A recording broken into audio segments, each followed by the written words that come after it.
Right. Hi, this is Jenny Clark with Solvability. We've got a special edition of Freedom Friday this Friday. We had a different guest scheduled, and when that fell through, I immediately thought, who could I bring in to talk to anybody in this group about what's going on? And over the time that I was thinking about getting Russ Barnes on, I guess the biggest realization is with all this unrest, we had never had a conversation about race. We've had a number of conversations over the last few days. He said to watch several movies, which I did. The one that impacted me the most is one called Mudbound. And it's about a soldier that returns to his family in Mississippi right after World War II, where he was a second-class citizen, even in the military, but he came home with that dignity and that respect and expected to be able to walk back in, and he should have been able to. It was really all about him as a veteran being really stripped of everything he had and having to start over and having no power over it whatsoever. And Russ, go ahead and talk about some of the issues that we talked about and take it from here, if you would, please. We're all very uncertain about what to do about what has happened in the community. I've had a lot of people call me. I've read posts on LinkedIn and other social media. I've listened to videos of some friends and people that I've known for a long time and never knew the experiences that they had been through. What we're talking about is essentially systemic racism to a certain point. The ability for people in power to be able to take advantage of that against a certain community. Rather than go back into the reasons in the background and how we got where we are, because people are struggling with it and agonizing with it, what I wanted to talk about was, what do we do? Because that's what the calls to me were about. I'm not having a voice. I'm not speaking out. I'm being silent. I think I should be doing more. I want to do more. I want all of these things about what do I do about this? That started me thinking, we're all different people and we all have different strengths and we all have different ways of approaching problems and issues and things that we face. And we need to be comfortable in doing our part. I was a B-52 radar navigator. When we flew combat missions and we came back and the awards and the medals were distributed, the aircraft commander went up and got those awards and medals. He was the visible one, but they could not have done it without me doing my role. What I want to talk about and have a dialogue about is each of us feeling comfortable in our roles. So we're going to just kind of jump into that. The question being, how can I have an effect on a system that allows people in America to be treated as less than valued citizens? So over about the next 25 minutes, we're going to focus on the one narrow aspect, which is the practical actions that are available to us as individuals to address this idea of sanctioned abuses of power in our country. So I'm going to set the stage very quickly, and then we're going to get into the conversation and the dialogue. So the first thing is, we title this Speaking Truth to Power. And when you're speaking truth to power, there's a lot of risk involved with that. So I'm going to give you a couple of definitions that can help frame and shape this conversation. Let's talk about power and what that means in this context. It's the means and authority to punish, levy consequences on another person. Truth, what you believe in your heart to be right.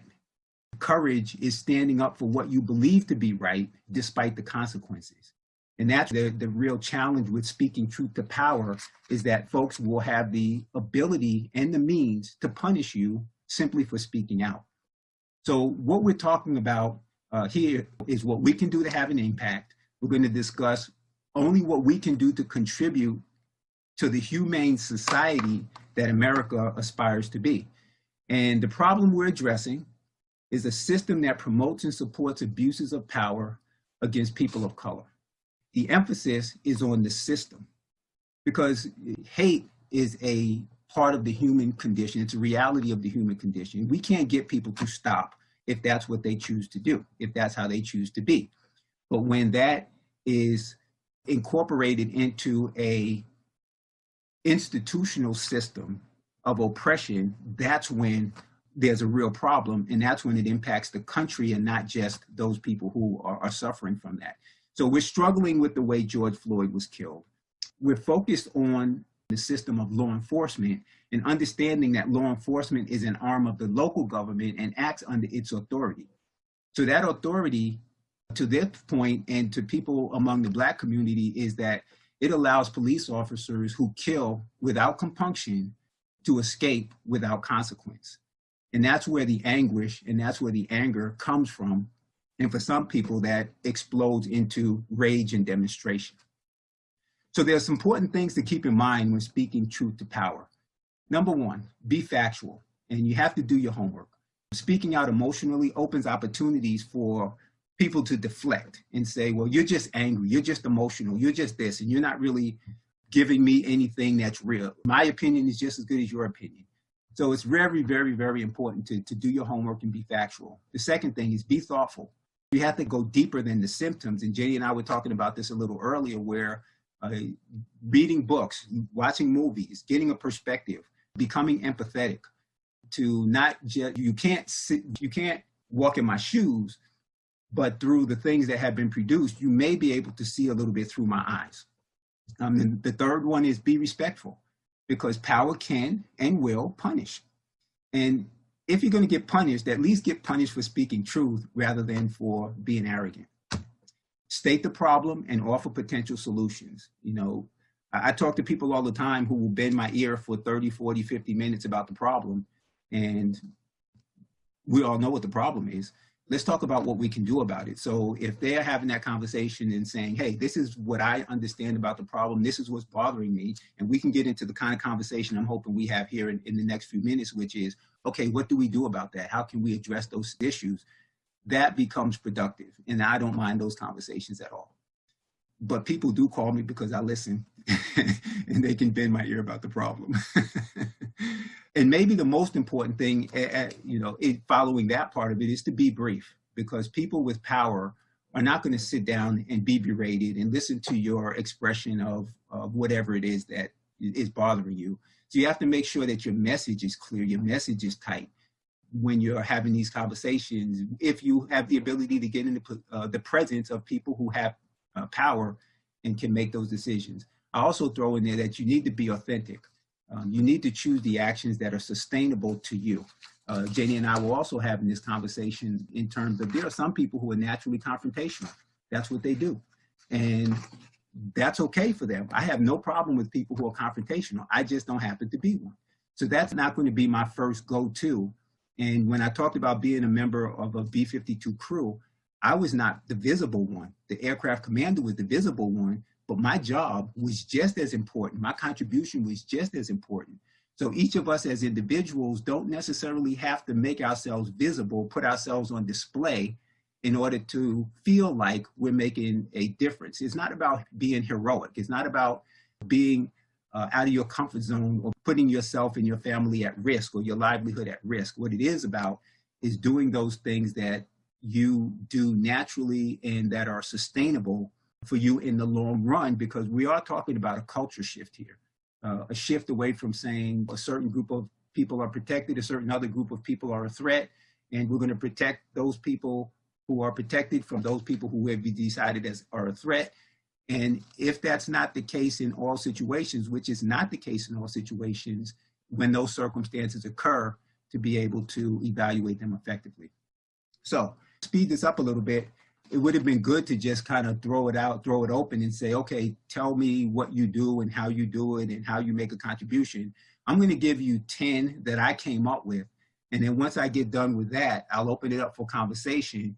And you can either talk about some that I had not mentioned, or you can make comments about things that I have mentioned and that would most likely fit you. And you can say, you know what, that's one that I've always done and I will continue to do. And at the end of the conversation, what I want as an outcome is that you walk away and say, you know what, I know how I can contribute to making America the type of country that we all want it to be, with the types of perceptions that we want to have globally. And this is how I can do that, and to feel confident that it's going to have the effects that you would want it to have. I was very encouraged this morning. I got up and I heard that General Mattis and General Dempsey comments from their perspective in terms of the military always being non-politicized, and when they're being considered as an option for protesters, that's not a good thing. And I said, man, to hear those two individuals, because I had the opportunity to work with General Dempsey. He is one of my heroes. He's one of the guys that I hold in very high regard. And so to hear them speak up like that made a difference. And that's them in their situation, with their history, with their credibility, speaking in a way that is best suited for them. So I want each of us to walk away from this feeling that we're doing something that's best suited for who we are. Okay, so here we go. The first I'm going to mention in terms of speaking truth to power is and options and actions that you can speak out in public forum. It's not a likely choice for introverts. I'm an introvert, so that's not the most likely choice for me. But if it is something that you do naturally and you can just get out and expound on things, then that's a good choice, and do that.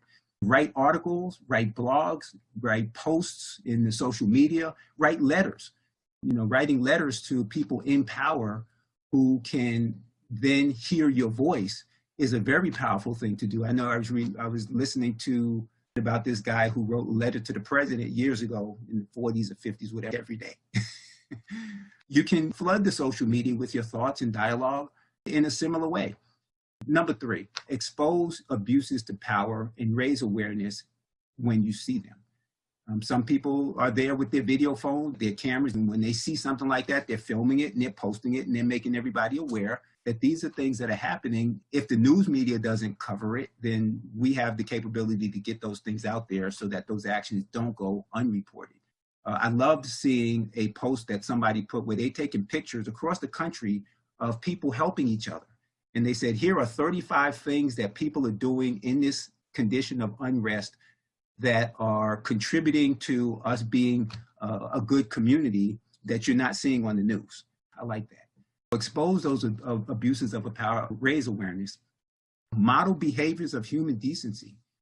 Sometimes people are so wrapped up in their personal circumstances. In times of down economies, the isms increase, whether it's racism, sexism, ageism, whatever it is, because people are saying, well, I have to feed my family, I have to provide for my family, and I can't because those other people are getting special privileges and I can't, feed my family.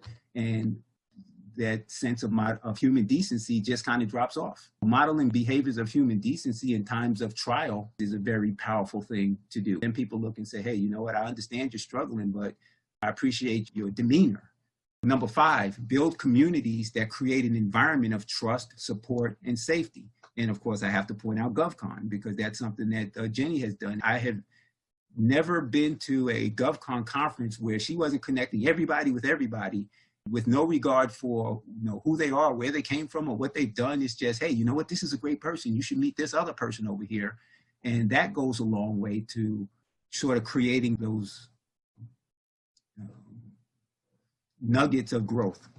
Number 6, maintain an open dialogue with people who have access to power and who have the ability to influence. I just talked about that a little bit earlier in terms of writing letters to your congressman or making phone calls to these individuals and letting them know how you feel. Number 7, which is vote for the people who believe in the culture of community for all. If there's somebody who is a little bit sketchy in terms of what their agendas are, you have to know that in terms of who you vote for. We tend to vote along party lines, and we vote for policies, and we vote for people who say they're going to do this program or that program. Make part of that assessment, who are those programs for? How are you supporting us as a community? Another thing that really makes an impact, mentor and teach youth to be empathetic. That's one that I do constantly, because if we're going to change the community that we live in the world that we live in, we have to start with the kids. Those of us who have had really bad experiences in this world, we can't transfer those down to the children. We have to bring them up with a better perspective on what can be done on this planet. And so share with them the ways to observe, gather information, and become educated on the world we live in, and especially putting the emphasis on citizenship. That was what I did with my boys. I have 4 sons, and my goal was for them to be productive citizens and live a life they will fulfill, making a contribution to the community. Number 9, support and or join organizations that seek to improve conditions for everyone. There are a lot of programs out there that exist already where their goal and their objective is to improve the conditions in our community, and identifying who those are and either participating or supporting in one way or another. And then the last one I have is understand the agencies that have the greatest ability to shape the culture of inclusion. And I have 4 here that I'll mention. Number 1 is the Department of Justice. Number 2 is the Department of Housing and Urban Development. Number 3 is the Department of Education. And number 4 is the Department of Health and Human Services. What those agencies do is so powerful in terms of establishing and sustaining the culture of inclusiveness in the country, that when they are making decisions for the country that are not inclusive, then that's really bad for everyone. Understanding what they do, understanding what their policies are, will give you an insight into some of the systemic things that happen that cause, again, the anguish that happens. So hopefully that wasn't too much. With that, I'm going to open up the floor and just take comments, and we can share what we would do, what we can do to make a contribution. Hey, Russ. You made a really good point. Everybody has a different point of view and perspective in coming up with this, and we are a team with different skills. You brought up ways that people could participate. What I was thinking about was ways that we need to recognize the core of the problem. And to me, it goes back to being basically corporate and institutional practices that the corporations, the bureaucracies, all of these things have gotten so big that there's nobody to fix these things. We're either all in charge or none of us are in charge. So what can we as individuals do? And my feeling is a recognition of how far our economy has changed, so that the people up at the top can just keep voting themselves the same benefits. They keep making the same decisions. And there were 2 things that came up this week that really fit into that. One was the whole corporate policies of who do we protect? When COVID first hit and they were running out of PPE equipment, it took a long time for the president to take any action. And he invoked something called the Defense Protection Act or something like that, that basically prioritizes national defense. Well, he didn't do that. He didn't do that very quickly. So we went through a lot of shortages. When the meat packing companies started talking about their workers coming down with this, he immediately invokes it, really just to protect the liabilities of those companies from the workers.